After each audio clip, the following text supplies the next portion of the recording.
Welcome to dermatology, the best specialty in medicine.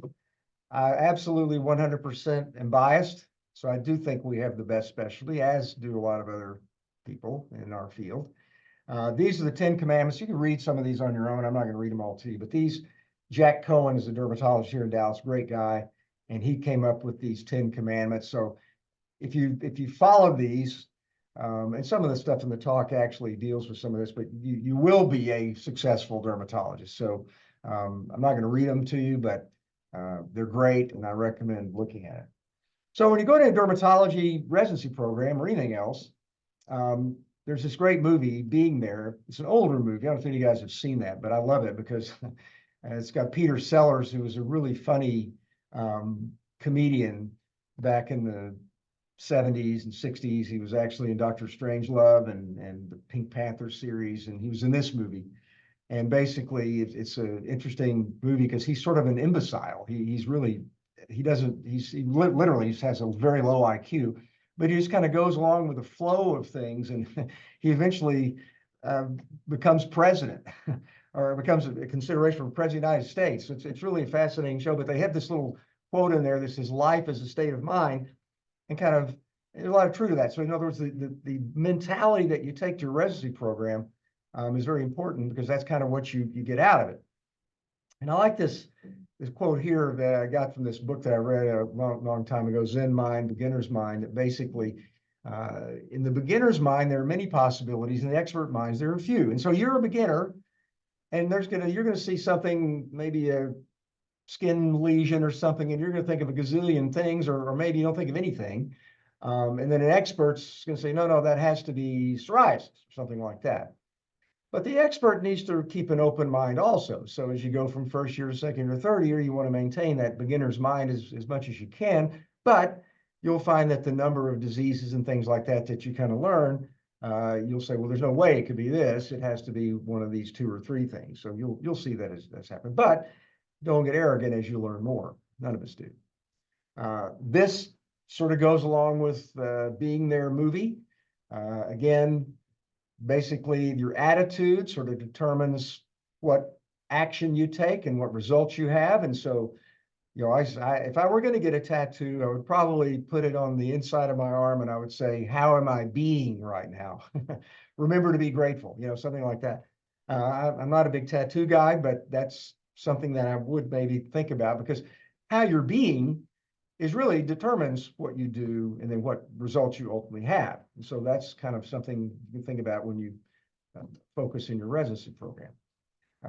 Personal mission statement, stand. What do you stand for? What are you going to create during your 3 years of residency program? What are you going to create for yourself during this time that you're here? It's important to think about.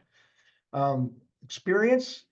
A residency program is an experience. It's basically the Malcolm Gladwell 10,000 hour rule that it takes to get to be an expert at anything. A residency is about 10,000 hours. So you're getting the 10,000 hour rules. And so you want to spend those 10,000 hours. You only get one dermatology residency. And so you want to make the most out of it. And I always like to say that you want to approach your residency with a ravenous hunger, like you're starving, like you haven't eaten in a week, and somebody puts a plate of food down in front of you. You're probably not going to delicately eat that. You're probably going to cram it in. And so you want to see as many patients, slides, conferences. You want to do as much of that as you possibly can while you're a resident, because once you get out, it's harder to do. When you got family, you got kids, you're running a practice, you got people working for you, or maybe you're in an academic department and you got papers to write, et cetera, et cetera. Those things become distractions. So while you're a resident, you want to just eat this up, and you want to write a dermatology encyclopedia in your brain, and you want to make lots of mistakes. You want to celebrate mistakes. The more mistakes you make in a safe environment, the better. And you don't want to worry about being perfect. There's a distinction between perfection and excellence. Our society tends to basically equate those two, and they're not equivalent. And that little Zen book again, this guy was, he sent me all these great things I need to do, and I put it on a calendar, but here it is January, I've already failed, and he's already beaten himself up about it. So again, nobody's perfect. So you don't beat yourself up about it. That's not going to help things any. And this Kristen Neff, she's a very prominent researcher in positive mental thinking. And she says basically that positive thoughts are sort of like Teflon. They slide right off, but negative thoughts are like Velcro. They tend to stick. So that is true. And this is what kind of causes physician burnout a lot, that we don't tend to give ourselves a break a lot of times. And medicine is really a bad profession for that. We're sort of expected to be perfect, and it just doesn't happen. You're here, and you want to get here. Okay, well, you probably think it's like this, but this little thing, it looks, I think a kid drew this, is really more characteristic. There are bad things that are going to happen along the way, and you probably think they're bad, but they're actually things that ultimately we look back on and say, that was really something, a valuable experience that I learned. So you're going to have some setbacks. I mean, these are very common. We're going to get them. Don't let them throw you off base. Just keep plugging away, and you're eventually going to get to your destination. How do you eat a 100-pound turkey? Okay, don't get discouraged. Well, there is a way, one bite at a time. You don't do it all at once. So getting through a residency program is basically one bite at a time. There's a ton of information. You're not going to know all of bologna on day one. You're not going to know all bologna on the end of the first year. You're not going to know all bologna at the end of your third year. But you're going to know a lot more of it by the end of your third year. And so you will learn, and you'll be surprised at how much you learn over the course of a 3-year residency program. You're going to hear people that are preaching gloom and doom. You can tune in to Fox News and listen to the most negative stuff 24/7 if you want to. But I recommend not doing that. I recommend trying to focus on the positive. I've lived my career with all these things, lawsuits, Medicare audits, fraud investigation, all this stuff. You open up Derm World and read that legally thing, it scares the heck out of you. Those are out there, but I've been through those. I've survived. You may go through them. You'll survive. At the end of the day, you just keep plugging away and doing the best you can, and you'll be successful. Some important formulas actually to remember. Suffering, basically, there's a formula, pain times resistance. What you resist persists.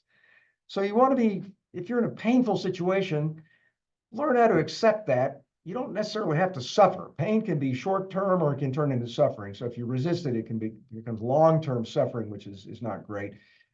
And to experience joy is kind of the opposite. You have to be able to accept a pleasurable experience. A lot of people have something that's fun, or they have something that they should celebrate, and they just kind of say, nah, I'm not going to pay attention to that. Well, that's kind of leads to burnout also. So you want to be able to accept things that are pleasurable, and it's a multiple. It's not just a plus. It actually causes joy if you really accept and savor pleasurable experiences. And you can also create serious suffering if you kind of a resistance to painful thing.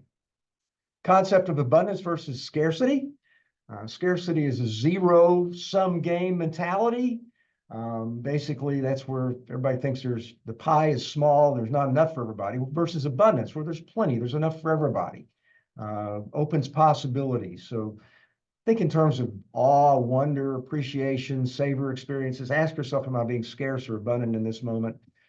What does this create? Scarcity or abundance when you see these pictures versus this? These when you go outside, you see this kind of stuff. These make you experience more of an awe and an abundance. So those are things that kind of get you through tough times during a residency program.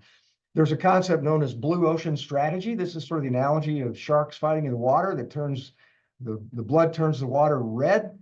Frenzy, scarcity mentality. These people came up with this concept of blue ocean, where you create something that creates abundance value for everybody. So you create something that's new, as opposed to fighting over something. You create something that kind of like a rising tide rises all ships. It creates something that's valuable for everybody. And so think in terms of using that mentality versus the red ocean mentality. I like movies. These are some of my favorite movies. They all kind of have little lessons associated with them. My wife teases me because I probably watched Patton about maybe well over 100 times, most likely. He did a lot of great things. And this movie won, I think, like 8 or 9 Academy Awards. It was really great. George C. Scott, basically always moving forward through adversity.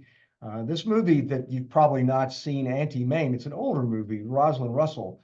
It's really a great movie also, and she's kind of got a little quote in there, life is a banquet and most poor suckers are starving to death. So your residency program is a banquet, and so don't starve, fill yourself up, eat as much of the food as you possibly can during that. Chariots of Fire. It's a great movie.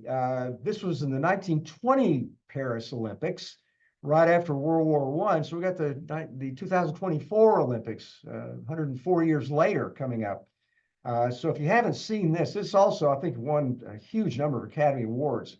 It's a great movie. It really talks about the triumph of the human spirit and the way that athletes can accomplish things. So I recommend that. And it'd be a good movie to watch, given we got the Olympics coming up in Paris, the same place this year in a couple of weeks. And then Babette's Feast, which is a great movie. It talks about service. And as dermatologists and as doctors, we're servants. We actually are there to serve our patients and serve ourselves and our colleagues. And then this movie MASH, not the TV series, the original movie. It's a ribald movie. It's rated R, probably rated G today, but back when it was put out, it was rated R. It talks about work hard, play hard, and it's a medical movie. And so I think if you watch some of those shows, you'd be entertained. Also, I'm a quotes guy. I really love quotes. This quote comes from the Lao Tzu. Man at his best like water serves as he goes along. So we have an obligation to leave dermatology better than we came into it. The way to do is to be. Kind of already talked a little bit about that. That's kind of a Chinese proverb. Where there's no vision, the people perish. You don't have a vision of where you're going. Like this one, if you fail to plan, you're planning to fail. So again, you kind of have to have an idea of where you're going. Every few years, I'll kind of start saying, well, where do I want to be in the next 5 years, and kind of actually do an actual exercise on that. You'd be surprised if you do that today and say, where do I want to be 5, 10, 15 years, and write that down. And you go back and look at it 5 years later, you'd be surprised how many of those things actually come true when you do that. This quote by Kennedy, we choose to go to the moon and do tough things, not because they're easy, but because they are hard. I always love that he said that. They didn't, and I'm not sure that he, politically, I'm not sure that's really quite, but it's a great quote. I think when you go back and look at Kennedy, the moon wasn't that interesting to him actually, but he actually did say this quote, and he inspired a lot of people with it when he said that. And then George Bernard Shaw, you see things and you say, why? I dream things that never were, and I say, why not? And actually, Robert Kennedy said that quote at his brother's funeral. He said that, and he said that he was saying that his brother was a visionary. And so I think, be a visionary, have a good vision for yourself and where you want to go. Other things to think about, again, you're going to develop an interest over the next 3 years. And eventually you kind of will practice, you will conform to that interest. When you first get out, you may say, well, I'm going to do everything, hair transplants, laser, dermatopathology, everything. You'll eventually settle on something that you really like to do, and maybe you'll even learn that in your residency program, decide if you want to do a fellowship or something like that. I encourage you to be a leader in some way. Again, it doesn't matter how.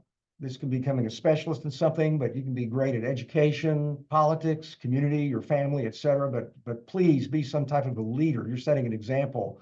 I talk about the 1%ers. I mean, as a dermatologist, you're probably a 0.00001%er. And it's the hardest specialty to get into. Again, it is the toughest specialty to get into today, and it's, I think, the best specialty. So you kind of have an obligation in a way to lead. It's a marathon. It's not a sprint.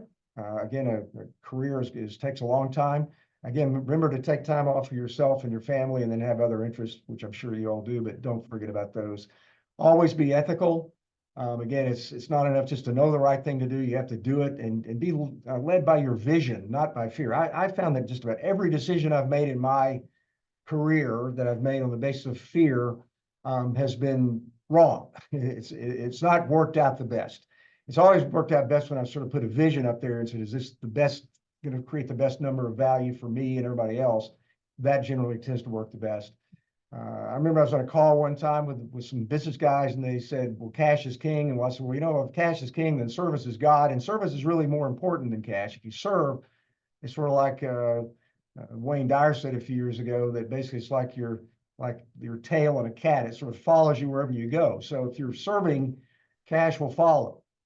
Simon Sinek is an interesting guy. Said people do business with people because of the why they do business, not because of what the business does. And our goal should be able to do business with people who kind of believe what we believe in. He uses the analogy between IBM and Apple. Apple seems more like a cool thing. It's more of an experience, whereas IBM in the day was just really more of a nerdy computer company. They both have the same products, computers and things like that, but you feel the difference in Apple versus IBM. You can only ask one question, what would it be? It's a good thing to ask yourself. Well, one of the things I would say is what's next? Maybe where you want to be down the road. And when what was becomes more important than what is next, the game is over. So you need to be thinking about what is next. And you're just starting out. So we're done with this talk. The beginning is in sight. So what's next for you is, a great residency program and a great career. So again, you need to strive to become a good dermatologist. Just graduating residency doesn't kind of guarantee it. So you got to use that residency program to the maximum of your ability.